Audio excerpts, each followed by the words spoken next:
In this episode of Things That Matter, Pastor Brian and I talk about the temptation to reinvent the wheel in ministry.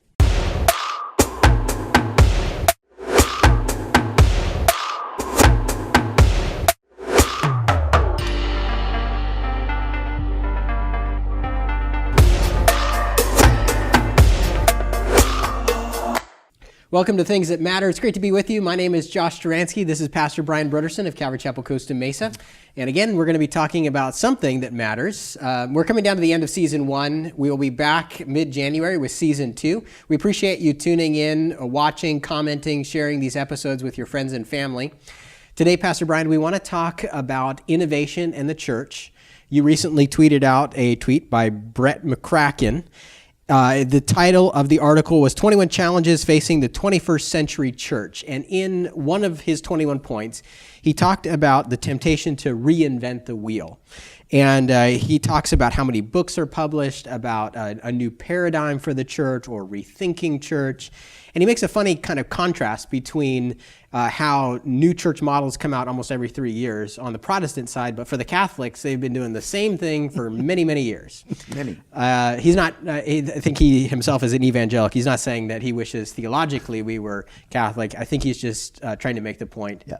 Let's just kind of stick with the basics. Yeah, exactly. Yeah. And I, reading through that, reading through his little article there, I just thought, that point really resonated because it's just so true, and I want to kind of direct this, time to today toward, maybe younger guys in ministry, because I think that this is the carrot that people always end up chasing, like we've got to, like he says there, there's a new paradigm. There's a new, there's tons of new books every year on doing church, new and innovative ways. And, it's kind of just, these fads, they come and they go.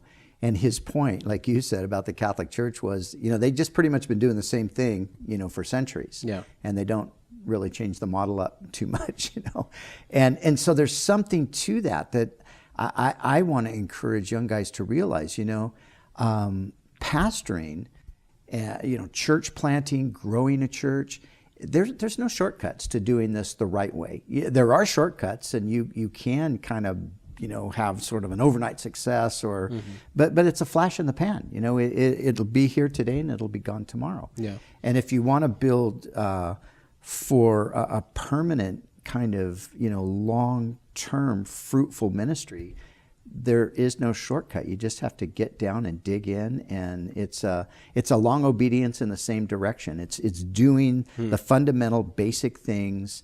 You just do them day in and day out, and there, sometimes there's nothing really glamorous about that at all. Yeah. We're living in a time when in the church where church planting has sort of been romanticized, and as somebody put it a few years back, church planting is sexy. And you're going out to church plant in Baltimore, Josh. Do you feel that that's a pretty sexy thing to do? Or, I think you feel a little bit sort of daunted by the reality of it, right? I mean, you're excited about it. You got faith. You believe God's calling you, but when you and this is where I think a lot of this stuff just comes from a misconception of what ministry is, Yeah. Years ago, Warren Wiersbe wrote a great book. I would just encourage every young pastor to read this book. It's a small book, and it's called In Praise of Plotters. And In Praise of Plotters just puts it out there for this is what it really is. Pastoral work is plotting. You're just plodding along, you know? And a lot of times you're never recognized beyond your little group of people. And even sometimes your hard work and all of that is not even so much acknowledged, or sometimes it's not even that appreciated. Yeah. But the reality is you're doing it for the Lord. Yeah. And so, again, what I liked about Brett's comments there was that it was just a reminder that pastoral work is just, in some ways it's hard work. It's rewarding work, of course, because you're doing it for the Lord and you're able to impact the lives of people. But, you just have to stick with it. And, I'm known for my Back to Basics radio program. And, and that's kind of been the theme of my ministry, Back to Basics. We've kind of tried to kind of keep it pretty simple. We want to be current. We want to be innovative to a certain extent. Obviously, you got to stay up with the times, But at the same time, I think so many times, guys end up just chasing after this model or that model, and sometimes, God has blessed a certain model, but he just blessed this person and he blessed what they're doing, and then you go, okay, well, that's it, that's the secret. I'm going to take that and do it, and then it doesn't work. Yeah, because that's not the way it does. Well, this is what I love about Chuck Smith's story. I didn't know Chuck like you knew Chuck, but from his biographies and his own testimony, he went through working without another denomination and kind of chasing that carrot. Yep. And he felt like his denomination that he was a part of was running after this motivation and this thing over here and that thing. And it was almost like he was almost burnt out. Yeah. And was just like, I'm going to just teach the Bible, and he was almost willing, he was working part-time. It almost like the ambition had been almost taken out of him. Yeah. And he was resigned to just do those simple things. And that's when... And that's certainly part of his testimony. Everybody that's listened to Chuck knows about the 17 years of kind of a wilderness experience, Yeah. But he, by his own admission, he would say it was basically 17 years of God getting out of him the idea that he really had something to offer, right? And showing him that he really didn't, and just let God do it, So, Acts 2:42. That's pretty much it, It's the apostles' doctrine, the fellowship, the breaking of bread, which I take to, be kind of, you could expand that to just the worship aspect of our Christian lives and gathering, and the fellowship, the prayer, those fundamental things. It's like in a sport. It's like in, when I was younger, I played basketball and I loved basketball, and basketball, they're always wanting you to get back to the fundamentals. Even the guys that were the Michael Jordans or later the Kobe Bryants or whatever, the hard thing with some of those guys was with all of their talent, a lot of times they didn't want to focus on the fundamentals because they're kind of boring. Right. It's like, oh yeah, we know this drill already. We've done it 100 times, 1,000 times, 1,000,000 times. But there's truth to that in ministry as well. There's just some fundamental things that have to be there. And then again, I want to make it clear. I'm not saying that you can only do it a certain way. I'm just saying you got to make sure that these fundamental things are intact, and then God will show you how to build on that foundation of those fundamental things. And just that, to just get away from that idea that you've got to, come up with a new model. You've got to come up with, a new program. Yeah, there's just this. Yeah. And here's the thing too that you have to realize: people, they take real security in consistency.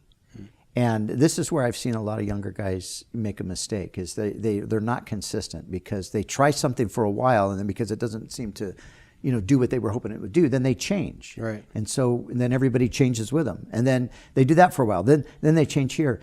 And because there's no consistency, people get insecure about that. Yeah. And, people want something where they know that, we're going to go there and we're going to get those foundational things that are going to, root us in Christ and help us to live the Christian life to the glory of God. And the peripheral stuff is, it's just that. It's peripheral. And so you don't want to focus on it.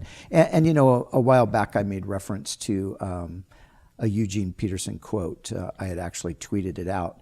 And I wanted to read it again because this is, it's along the same lines of what we're talking about. He said, pastoring is not a very glamorous job. It's a very taking out the laundry and changing the diapers kind of job. That's just a really accurate evaluation and assessment of what pastoral ministry is really like. That's what it is. Yeah. And it was never intended to, be the church's version of a rock star or any of that. Right. Now, obviously, God takes certain people, He kind of elevates them, He puts them up in a position where they have a voice to a larger group of people, maybe in the culture or whatever. I'm not against that. I'm not saying that anybody who's doing that is, doing it wrong. Right. But just make sure that, it's God that's put you there and not you're trying to climb the success ladder, or you're driven by ambition or envy because you see that guy and why is he up there doing that? You should be up there. You've got just as great a gifts as him. All of that kind of stuff.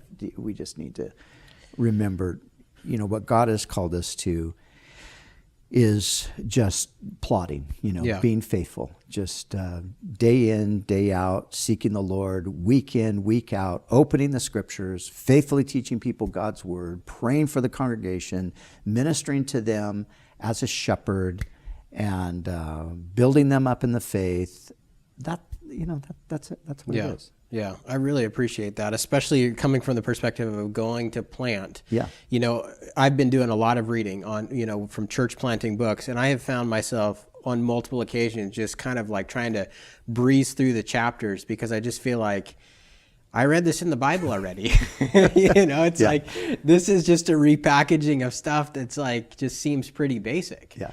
I feel like too that for me personally, I've gone through enough ministry experiences where I have experienced a great deal of insufficiency and some failures where I recognize, no matter what program you do or how you do it, God really is the one who produces the fruit.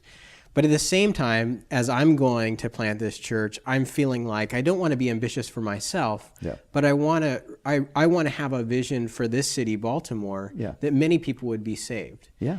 And so how would you say to me and to other young guys out there who, how can you have good ambitions and vision versus not, know? Yeah.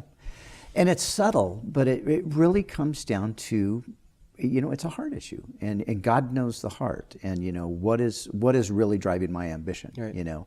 And I think it's entirely possible, and I think it's true with you.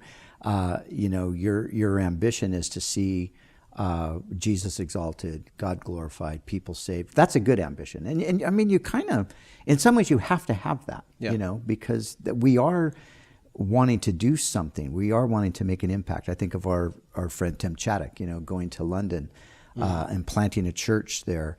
And, Tim has gone with a vision to, I want this church to actually have an impact on the city of London. London's a big place. It's 9 million people. Right. And we want to make Jesus known through this ministry.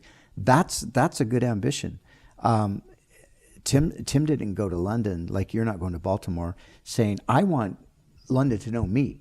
I want London to know who I am, how great I am. So it's a heart issue, and I think that that's what we have to guard. And because we're all human, because we're all sinners, because we're all vulnerable to pride and ambition, selfish ambition and so forth, we do have to keep a check on our hearts, and we just have to say, okay, sometimes we just have to pause and look at, I've had to do this over the years. I've had to look at things I'm doing or a direction I might be going and think, okay, why am I really doing this? And on occasions I felt like, I'm doing this more for me, than for the Lord. And then you just have to repent.